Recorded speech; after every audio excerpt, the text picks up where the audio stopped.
ಆತ್ಮೀಯರೇ, ಲಿಂಬೆಹಣ್ಣಿನ ವಿದ್ಯುತ್ ಕೋಶ ತಯಾರಿಕೆಯಲ್ಲಿ ಸತುವಿನ ಲೇಪನ ಇರುವ ಕಬ್ಬಿಣದ ಮೊಳೆಗಳು ಋಣಾಗ್ರವಾಗಿ, ತಾಮ್ರದ ತಂತಿಗಳು ಧನಾಗ್ರವಾಗಿ ಕಾರ್ಯನಿರ್ವಹಿಸುವಂತೆ ಈ ಒಂದು ಪ್ರಯೋಗವನ್ನು ನೋಡೋಣ. ಈ ರೀತಿಯಾಗಿ ತಾಮ್ರದ ಮತ್ತು ಕಬ್ಬಿಣದ ಮೊಳೆಗಳನ್ನು ಜೋಡಿಸಿಟ್ಟುಕೊಳ್ಳಬೇಕು. ಪ್ರತಿಯೊಂದು ಲಿಂಬೆಹಣ್ಣಿಗೆ ಒಂದು ಧನಾಗ್ರ ಋಣಾಗ್ರಗಳು ಬರುವಂತೆ ಅದನ್ನು ಲಿಂಬೆಹಣ್ಣಿನ ಒಳಗೆ ತೂರಿಸಬೇಕು. ಸರಣಿಯಲ್ಲಿ ಜೋಡಿಸಿರುವ ಈ ವಿದ್ಯುದಗ್ರಗಳ ಎರಡು ತುದಿಗಳನ್ನು LED ಬಲ್ಬ್ ಅಥವಾ ಮಲ್ಟಿಮೀಟರ್ನಿಂದ ಪರೀಕ್ಷಿಸಬೇಕು. LED ಬಲ್ಬನ್ನು ಈ ಒಂದು ವಾಹಕ ತಂತಿಯ ಮೂಲಕ ಜೋಡಿಸಿದಾಗ LED ಬಲ್ಬ್ ಬೆಳಗುವುದನ್ನು ನಾವಿಲ್ಲಿ ಕಾಣುತ್ತಿದ್ದೇವೆ. ಅದೇ ರೀತಿ ಈ ಒಂದು ವಿದ್ಯುದಗ್ರಗಳನ್ನು ಮಲ್ಟಿಮೀಟರ್ ಸಹಾಯದಿಂದಲೂ ಪರೀಕ್ಷಿಸಬಹುದು.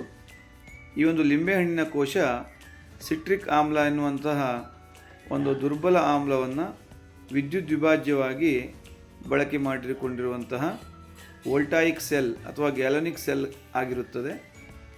ಇವುಗಳ ಅಗ್ರಗಳನ್ನು ಮಲ್ಟಿಮೀಟರ್ ಮೂಲಕ ಪರೀಕ್ಷಿಸಿದಾಗ ನಾವು ಇಲ್ಲಿ ವಿದ್ಯುತ್ ಉತ್ಪತ್ತಿಯಾಗುತ್ತಿರುವುದನ್ನು ಗಮನಿಸಬಹುದು.